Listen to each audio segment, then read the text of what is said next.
Bonjour, bienvenue sur Le Monde du droit. L'Ordre des avocats de Paris a saisi la Cour européenne des droits de l'homme d'une requête contre la loi sur le renseignement au motif qu'elle serait contraire au secret professionnel des avocats. Anne Salzer, bonjour. En quoi la loi sur le renseignement est-elle contraire au secret professionnel des avocats? Je dirais que plus que de le menacer, elle le fracture. Le principe, c'est qu'en fait, cette loi a un champ assez large. Elle devait travailler sur le terrorisme, elle travaille aussi sur des intérêts économiques ou scientifiques. Elle prévoit un régime d'exception, notamment pour l'avocat, mais aussi pour d'autres corps d'intervention comme les journalistes. Et en plus, ce régime d'exception a des contours assez flous, avec un effet ricochet finalement fatal pour l'avocat et son client, puisqu'il suffit que le client, généralement l'entreprise, soit placé sur écoute pour que l'avocat soit placé sur écoute.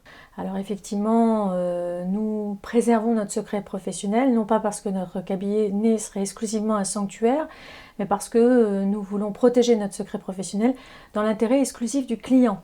Donc effectivement, lorsque nous exerçons nos tâches d'avocat au sein de notre cabinet, nous ne pouvons pas être placés sur écoute avec les nouvelles techniques de renseignement d'une manière aléatoire, sauf que le champ d'intervention reste flou, que la personne qui pourra viser tout cela, ce sera le Premier ministre sur un avis d'une commission nationale spécialement dédiée, créée à cela, et que tout ça reste quand même assez aléatoire et assez risqué.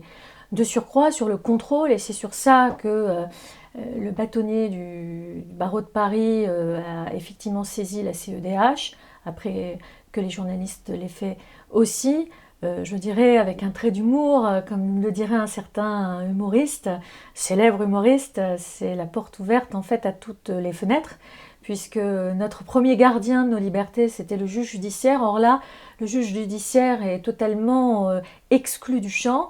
Le seul juge qui pourrait intervenir au contrôle sera le juge administratif, et ce n'est même pas le juge du tribunal administratif, c'est le Conseil d'État. Le Conseil d'État, dans une saisine dont on a des contours là encore assez flous, puisque un décret est paru le 9 octobre dernier, et là encore on ne voit pas très bien quelles sont les modalités de cette saisine. Et c'est en ce sens-là que le bâtonnier du barreau de Paris, et je pense que tous les avocats y sont sensibles, le soutien. Et le dernier point, c'est le régime qui démontre encore une fois le fractionnement de notre secret, c'est le régime d'extension. La loi avait été censurée par le Conseil constitutionnel le 24 juillet dernier, notamment dans son champ concernant toutes les mesures d'ordre international. Elle avait donc annulé un article visant effectivement les techniques de renseignement à une échelle internationale. La FABA, une association internationale d'avocats qui sont à la fois au barreau de Paris mais aussi au sein des barreaux américains, avait saisi Madame Patricia Adam, la sénatrice en charge actuellement de la refonte de cet article dans la modélisation de la loi devant le Sénat. Le Sénat avant-hier, c'est tout frais, le 27 octobre, a voté donc un premier volet de ce champ d'extension au niveau international.